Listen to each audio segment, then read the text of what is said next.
Pandas é um pacote muito útil para a ciência de dados, que está disponível no Python.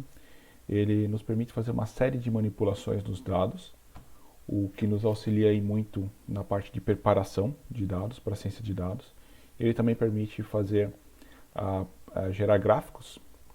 Ele, por trás, ele utiliza a biblioteca Matplotlib, que nós veremos mais a seguir no curso, e ele é extremamente poderoso. O material que eu vou estar passando aqui é só a parte de código do exemplo prático com pandas, que é o item 10, que está disponível no site do Moodle. E aqui vou fazer então uma versão comentada dele, né? Para isso eu vou estar utilizando aqui o Jupyter, o notebook do Jupyter, né? O Jupyter Lab. E nele nós temos essas várias células que a gente pode escrever código e executar esse código. Quando eu executo o código, ele marca aqui, né, inclusive a ordem que o código foi executado. Ele está disponível dentro do Anaconda, para quem tem ele, já vem pré-instalado o Jupyter. Tá? E junto com o Spyder, são duas ferramentas muito boas. Né? O Jupyter Notebook é especialmente recomendado para se fazer documentação e todo o material da nossa disciplina, né, a parte escrita é feita com ele. Né? Então eu já executei aqui a importar as duas bibliotecas ou pacotes. Né? Então import pandas, e eu sempre dou esses nomes PD e NP para o NumPy, o NP, são padrão da comunidade. Né? Então muitos exemplos vão se utilizar esses nomes, né? São alias. Né? E aqui eu posso seguir, né, executando. Aqui, né, eu tenho só uns campos de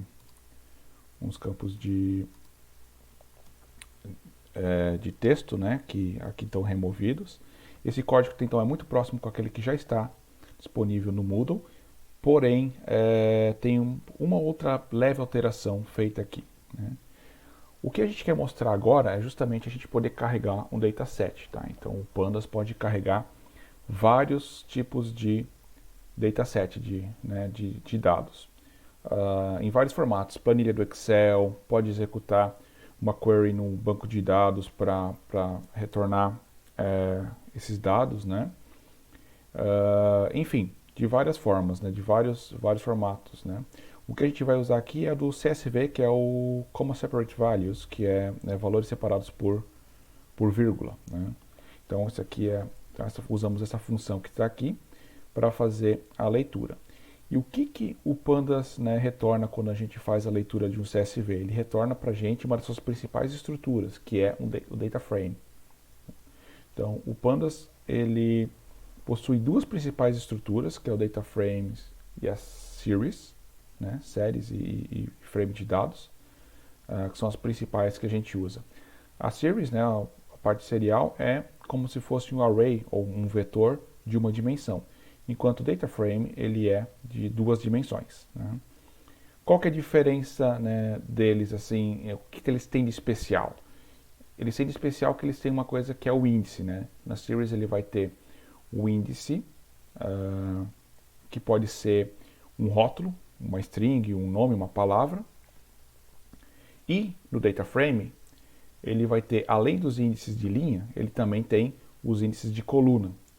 Então, poder dar esses nomes são assim, a grande diferença dessa estrutura de dados que o Pandas usa para estruturas, por exemplo, como a gente vai ver no NumPy, que também tem o que a gente chama de arrays ou vetores de uma dimensão e duas dimensões. Então, e traz uma série de benefícios ter essas labels, porque elas são nomes e quando você junta dois data frames diferentes, você pode usar elas para referenciar. Ele vai fazer o alinhamento automático nas operações com base nesses nomes, o que a gente vai vendo aí nesses materiais do curso.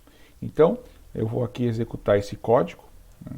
Eu vou usar um atalho do teclado, que é Shift Enter, e veja que eu li ele, gerou o data frame, salvou nessa variável. Isso aqui é tudo código Python, df completo, né, data frame completo, e eu usei o comando head, cabeça, que por padrão mostra os 5 primeiros elementos.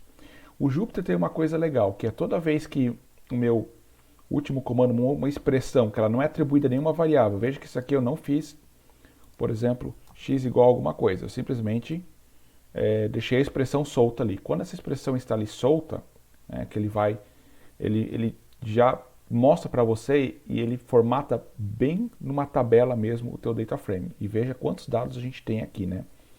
Então, essa base de dados que a gente tem aqui, né, são os casos da Covid no Brasil até o dia 12 de julho, razoavelmente recente, né? Começa lá no dia 25, que teve um primeiro caso em São Paulo, né? E ele tem várias colunas aqui, tá? Que coluna nós estamos interessados? Cidade, nome da cidade, que é essa coluna City. População estimada também é uma coluna de interesse para a gente.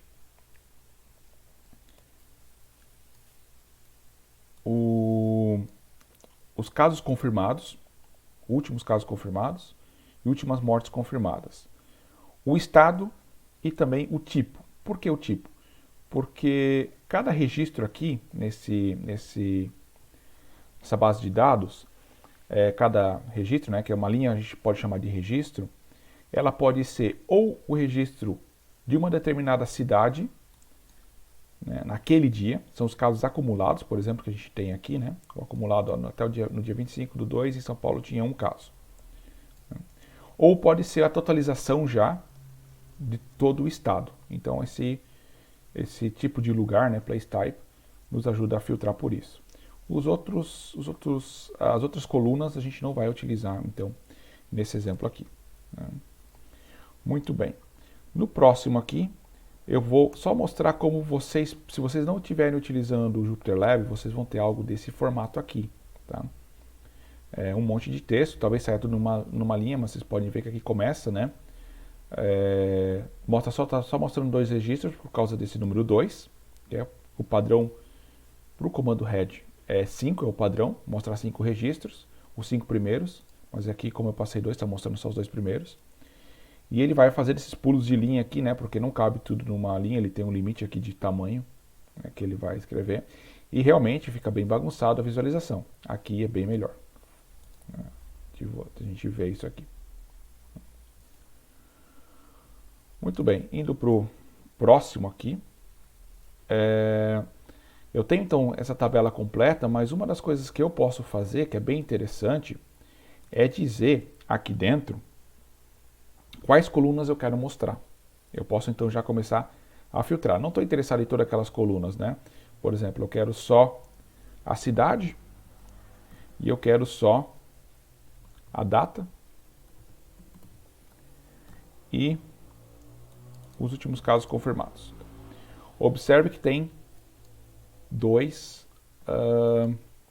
colchetes. Os externos é para dizer que, olha, eu quero que você faça uma filtragem aqui, uma seleção, né, nesse dataset. E o interno, ele está dizendo que essa sua filtragem vai ser selecionar uma lista de colunas. Tá? Então está aqui, somente as colunas que eu pedi. Obviamente, eu posso passar isso como o nome de uma variável, que já está armazenando as colunas que eu quero. E também, se eu quisesse apenas uma coluna, eu poderia simplesmente passar só aquela coluna. E veja que muda a minha saída, tá? Porque se eu seleciono só uma coluna de um data frame, não é mais um outro data frame. Ele passa a ser uma series, né? Uma série. Por isso que até o Jupyter aqui não mostra. Normalmente a gente está interessado em algumas colunas, né? E uma forma bem legal de fazer isso é exatamente você guardar uma variável que é uma lista das colunas que você está querendo trabalhar. Então está aqui, selecionamos as colunas. Agora, falando das linhas, né? Temos várias linhas. Nós podemos ter linhas de vários estados, de várias cidades do Brasil. Eu vou fazer um filtro que eu vou pegar só 2 vizinhos. Como é que eu faço isso? Primeiro eu estou criando um filtro aqui. Filtro, cidade DV, DF completo, city, 2 vizinhos. Então, isso aqui vai me retornar uma série com a mesma quantidade de linhas que tem o meu data frame. Só que os valores que vai ter ali são verdadeiro e falso. Verdadeiro se for a cidade for 2 vizinhos e falso para todos os outros casos. Inclusive, vamos imprimir essa variável aqui. Para fazer isso, deve funcionar eu comentar essas linhas. Aqui está, olha só. falso, falso, falso, porque a maioria não é dois vizinhos, né? Então tirou tudo. Veja que ele mostrou por padrão os 5 primeiros e os 5 últimos. Se eu quisesse mostrar só os 5 primeiros, uso o head. E tem também o tail, se eu quiser mostrar só os 5 últimos. Pode ver pelo índice que são os 5 últimos. Se eu quiser não mostrar os 5 últimos, quisesse mostrar os 10 últimos, aí eu passo por parâmetro. Veja que o padrão é sempre 5, mas você pode modificar. Legal.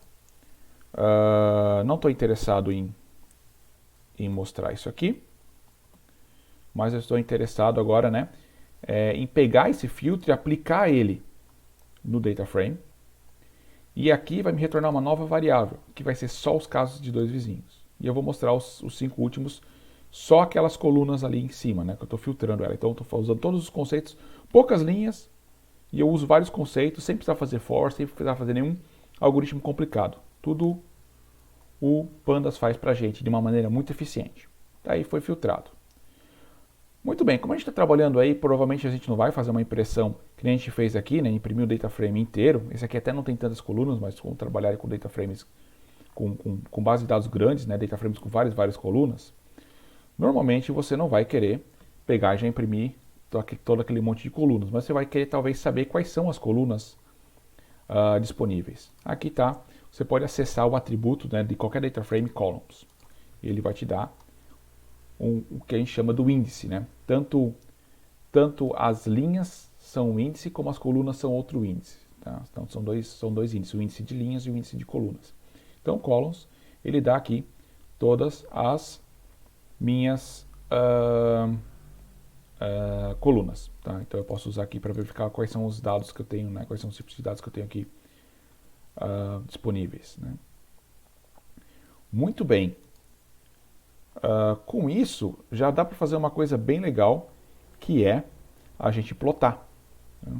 Então, eu vou pegar dois vizinhos, que está aqui, esse data frame só tem os dados dos dois vizinhos, foi extraído só os dados dos dois vizinhos, e eu vou plotar. No eixo X vai ser a data. E eu vou plotar duas linhas, né? Que vai ser os valores do eixo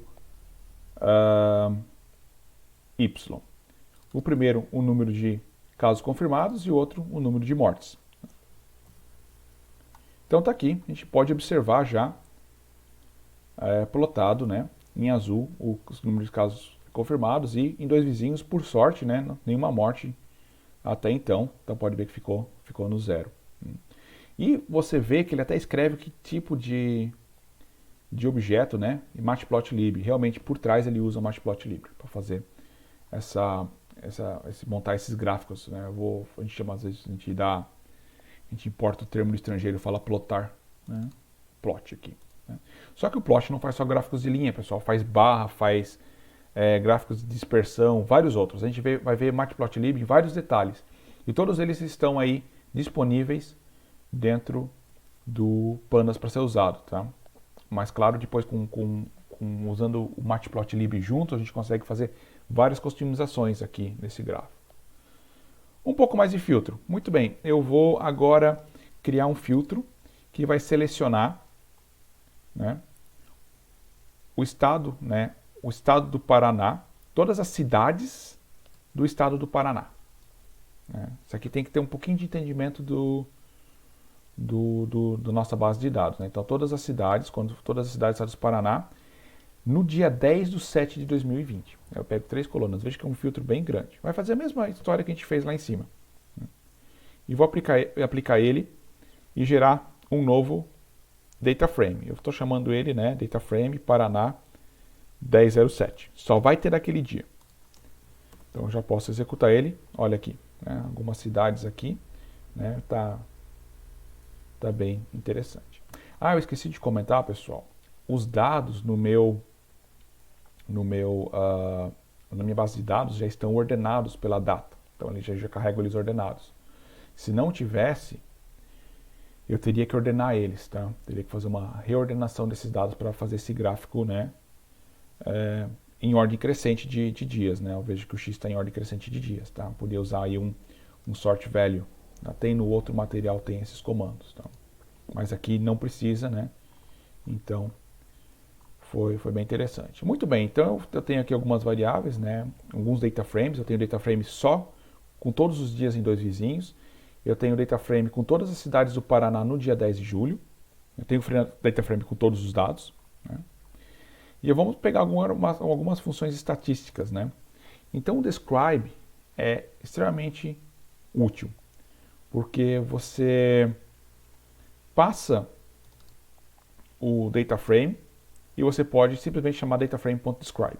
Aqui, antes eu estou pegando, né, criando um data frame, um subdata frame aqui, né, uma versão dele, selecionando só algumas colunas, que eu não quero descrever todas elas, né? Veja, tinha muitas colunas lá, né, só quero uma parte delas. Então, estou primeiro filtrando as colunas, né, selecionando quais colunas eu quero e depois fazendo describe. Olha o retorno que ele me dá, né? Ele pega para cada coluna que tem no data frame, no caso eu só selecionei 3, né? População, casos confirmados e mortes. Ele me dá a primeira linha contagem, me diz quantos registros tem, certo? De cada uma. Deve ter algum, aqui pode ver que deve ter algum registro faltando, deve ter um nota number, né, o NaN, né, um dado faltando aqui para estar com um a menos. Mas ele me dá então a média, né, de valores, qual que é o valor médio entre todos, né? Então, a média de casos, né, considerando todas as cidades do Paraná. Me dá o desvio padrão, o menor valor, que é 0, tem cidade que não teve nenhum caso, nenhuma morte. Os percentis, tá? Ou seja, qual que é o valor que está ali na borda, que todos os valores menores que esses estão nos primeiros 25%, e os valores depois desses estão nos próximos, né? Também o percentil dos 50 sempre aparece. A gente consegue configurar esses percentis, mas o 50 sempre está ali. E o valor máximo, né? Então a cidade que mais tem casos tem 8.431 casos, né? E a cidade que mais tem mortes tem 210 mortes até nesse dia, né? Especificamente no dia 7 de julho. Muito bem, já que eu tenho os dados, já tenho uma descrição, alguma ideia de como meus dados estão, eu posso começar a fazer alguns comparativos, né? Então, eu estou aqui selecionando 2 vizinhos. Lembra que eu tenho todos os dias de 2 vizinhos? Aqui no DF 2 vizinhos. Agora eu estou selecionando só o dia 10 do 7, que nem é o data frame de cima. Seleciono só aquele dia. E estou imprimindo esses valores. Esses valores aqui são lá de 2 vizinhos, tá? Até o dia 10 do 7, segundo a base de dados que nós temos, tinha 17 casos confirmados até aquele dia, na cidade dos vizinhos e nenhuma morte. Agora eu vou selecionar do data frame do Paraná a cidade de Curitiba. Observe que aqui tem todas as cidades nesse dia. E aqui tem todos os dias só 2 vizinhos. Então aqui eu filtrei pelo dia, né, para ter esse dia em 2 vizinhos. E aqui eu filtrei por Curitiba para ter esse dia em Curitiba. Então com base ali. Então agora eu posso comparar, né? A população de Curitiba parece ser maior que a de 2 vizinhos. É importante, faz sentido, né? A última vez que eu chequei isso aí realmente procede. E por uma população maior e por ser uma capital, né, obviamente o número de casos confirmados é alto. E olha que interessante, é o mais alto do estado, que faz sentido. O número de mortes também é o número mais alto de mortes do estado. Tá? Então a gente já consegue fazer todo um entendimento desses dados aqui, só fazendo essas análises simples. E tudo, veja, tudo comando simples, tudo já pronto, só chamar a função. Tá? Então é ler documentação e verificar as funções. Muito bem, agora eu quero poder, né?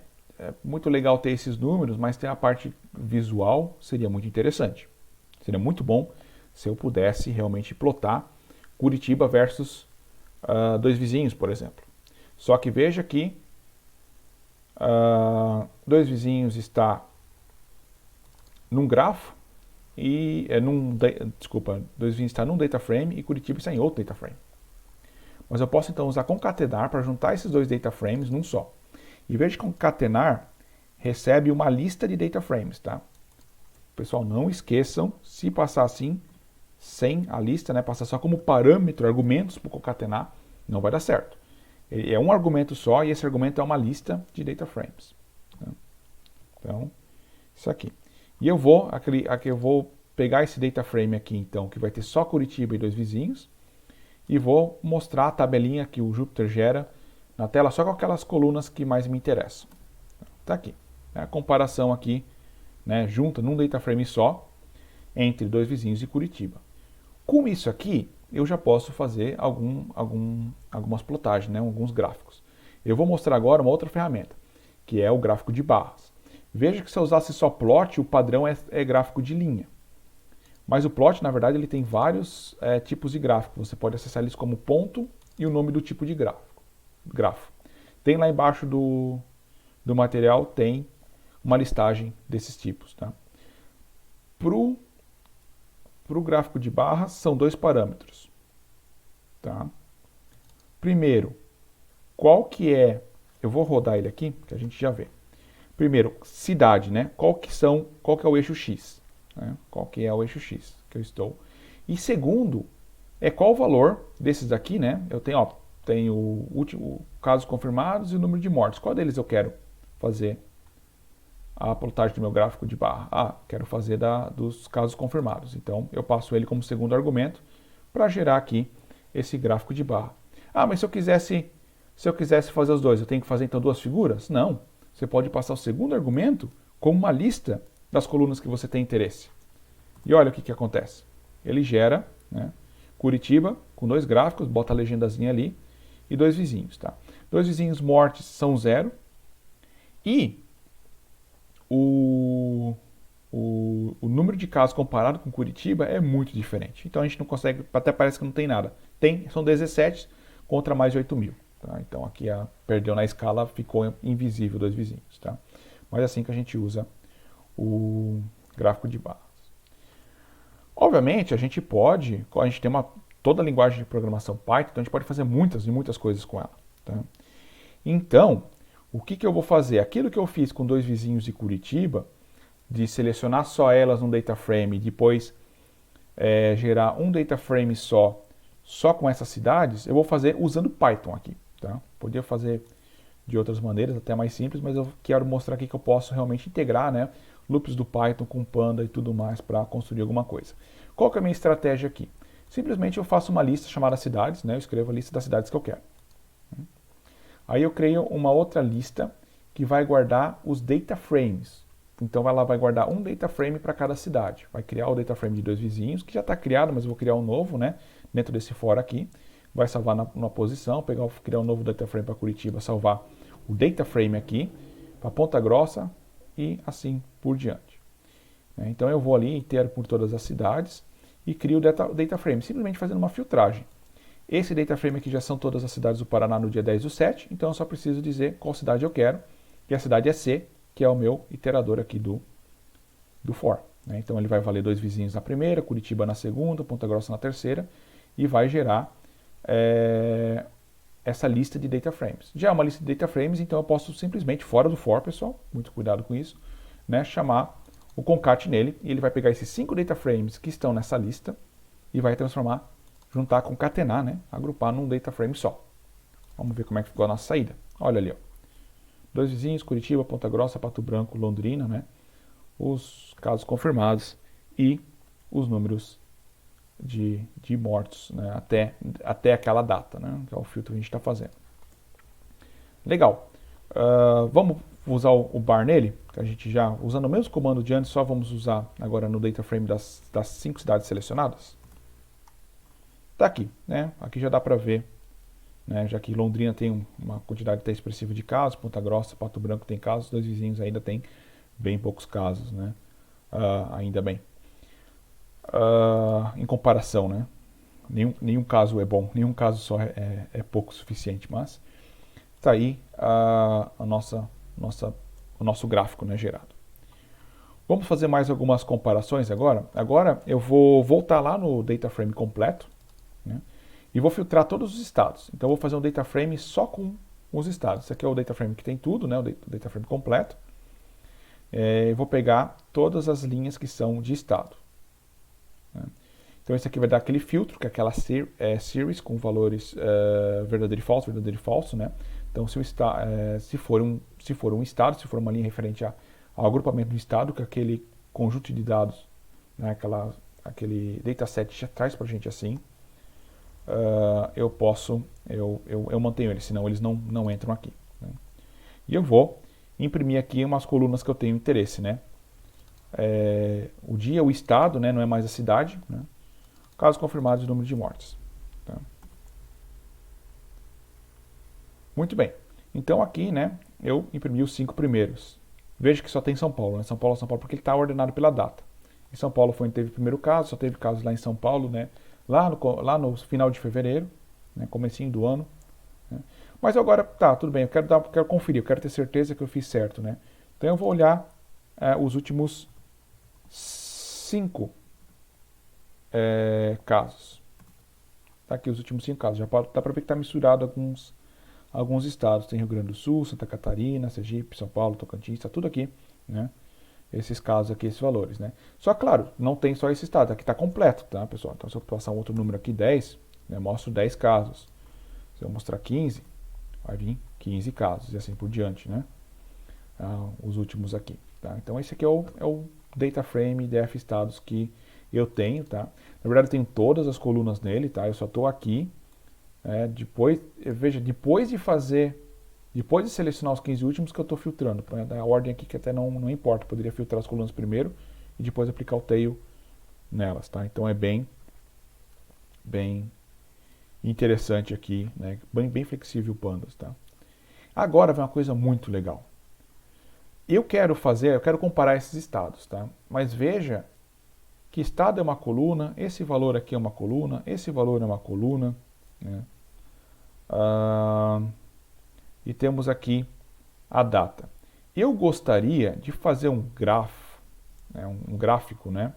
Um gráfico, um plot, que ele fosse mostrando por dia o crescimento de número de casos e número de mortes também, né? Poderia ser, mas vamos focar nos casos aqui, né? Os casos confirmados, para cada estado. Mais ou menos como nós fizemos bem lá no começo, né? Com o número de casos em 2 vizinhos. Só que eu queria agora uma linha para cada estado. Uma linha para cada um. Como é que eu faço isso? Aí entra o pivô. Eu vou executar o comando e mostrar o pivô completo para vocês verem o que o pivô está fazendo. Tá? Que isso aqui o pivô completo, na verdade ele mesmo corta, né? Porque é muito dado. Mas olha o que eu passei aqui. Eu disse que a minha linha, eu quero que agora seja, né? O meu índice de linha seja a coluna, aqui do data frame original, da data. Né? Então, todas essas datas ele colocou como índice de linha. E eu quero que as colunas sejam o estado. Todos os estados estão aqui. Observe que cada registro desse tem que ser unicamente identificado pela data e pelo estado. Não pode ter 2 registros do mesmo estado no mesmo dia, senão o pivô não funcionaria, que ele diria isso, né, que existem dados duplicados. Né? Mas aqui, como eu sei que para cada estado tem apenas, né, um dia, para cada dia em um estado, né, só tem um valor, não tem duplicação, não tem como no mesmo dia o mesmo estado ter 2 números diferentes de casos, né? Não faz sentido, né? Então ele justamente faz o pivoteamento, gera esse é o novo data frame, tá? Onde o índice é uma das colunas que você seleciona, o índice de coluna é uma outra coluna do data frame original que você seleciona, e os valores que você vai ter ali vai ser uma coluna específica. Aqui eu selecionei os casos confirmados, né? Então fiz o pivoteamento dele. Tem aqui, eu aproveito para usar esse pivoteamento para fazer uma série, para demonstrar aqui uma série de seleções, né? Que eu posso usar slice e com índice inteiro. Se eu quiser aqui, por exemplo, selecionar do começo aos 10, tá? Do 0 ao 9, as primeiras linhas, os 5, né, do 0 ao 4 primeiros estados. Tá? Então ele selecionou, que é mais ou menos esses caras aqui. Ó. tá? Esses caras aqui, ele selecionou essa parte, essas 5 linhas aqui e essas colunas até a Bahia, tá? Então ele fez uma seleção aqui dessa parte. Eu posso selecionar também, olha, os 10 últimos, começa menos 10, né? Começa no menos 10, o décimo de trás para frente até o último. Também pegar os 5 primeiros estados. Porque veja que tem um monte de valor indefinido, porque no começo da pandemia só tinha casos em São Paulo mesmo, né? Então tá aqui agora, né, mais recentemente aqui nesses estados. Eu peguei então Acre, Alagoas, Amapá, geografia falhou aqui, é Bahia, desculpe quem é de algum desses estados. Amazonas, Amapá, falei errado. Agora eu vou pegar os próximos 5, né? Ceará, Distrito Federal, Espírito Santo, Goiás, Maranhão. Né? Tá ali também feito os próximos 5 estados, também os 10 últimos registros deles, tá?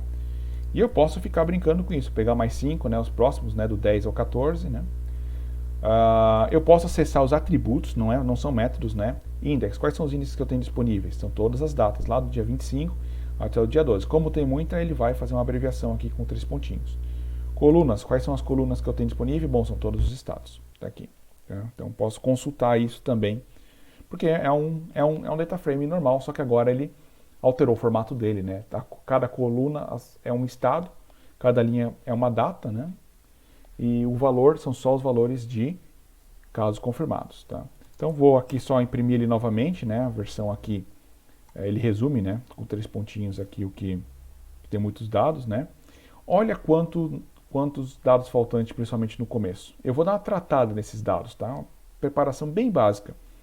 O mais básico que eu posso fazer desses dados é preencher ele com 0. Eu também poderia rodar um comando, né, que remove registros que tem algum nota number, mas eu não quero isso porque eu quero plotar aqui, mostrar o começo de São Paulo e mostrar os outros estados crescendo, né, com certo atraso. Tá?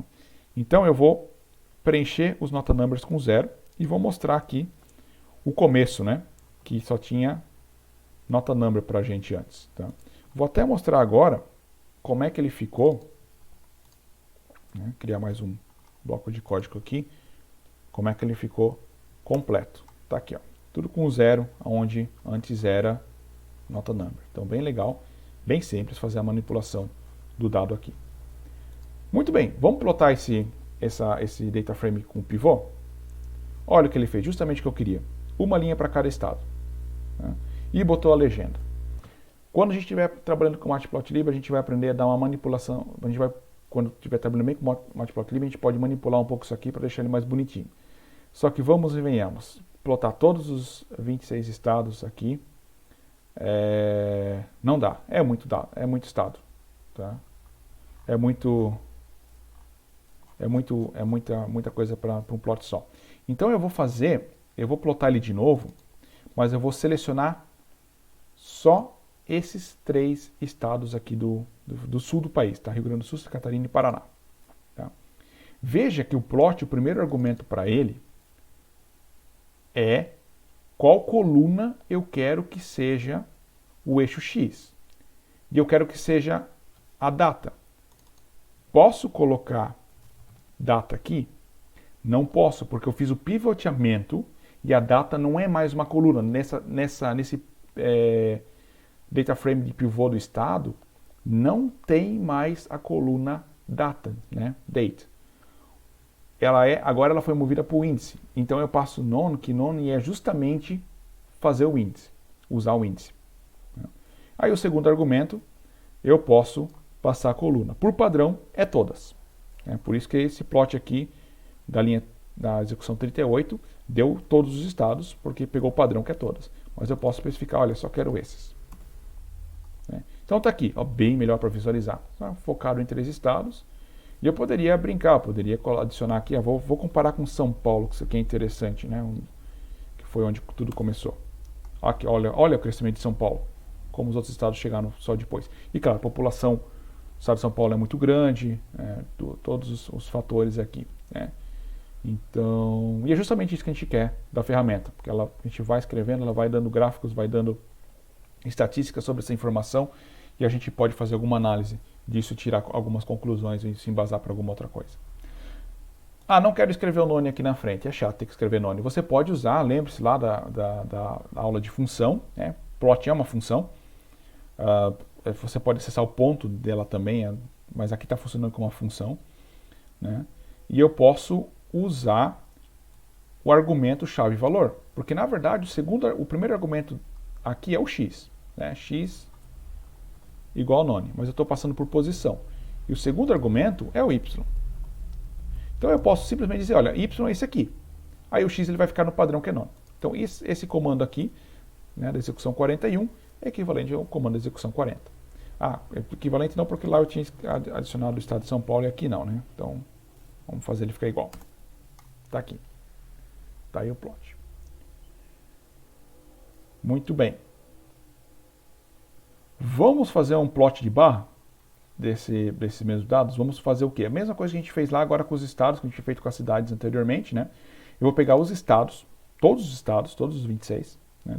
Todos os 26 estados e Distrito Federal, e vou selecionar só o dia 10/7. Aí eu vou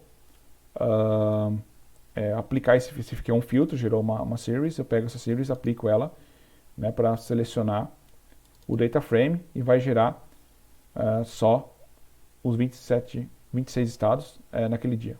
26 estados mais Distrito Federal, isso. Né? E vou selecionar aqui as que eu quero, né, fazer um gráfico de barras, que o meu eixo X são os estados, né, Santa Catarina, Rio Grande do Sul, Paraná, São Paulo, vai todos, né? E eu quero duas colunas, uma dos casos confirmados e uma dos números de morte. Então tá aqui, olha ali, gerou esse gráfico. Se eu quisesse só os casos confirmados, eu não precisaria passar uma lista. Aqui, poderia passar só uma string, só com a única coluna que eu quero. Se eu quero só uma coluna, posso passar uma string. Ou posso passar uma lista só com um valor, sem problema nenhum. Tá aqui. Mas claro, é bem interessante, né, a gente ter, é muito útil, né, para gráficos de barra, termos, né, múltiplas barras, né, então dá para ver ali que tá, o número de mortes ainda é bem menor que o número de casos confirmados. E é isso, essa aqui é a parte de código. Então, essa função plot que a gente viu ali, que é muito útil, tá? O plot padrão, opa, aqui ficou até maior.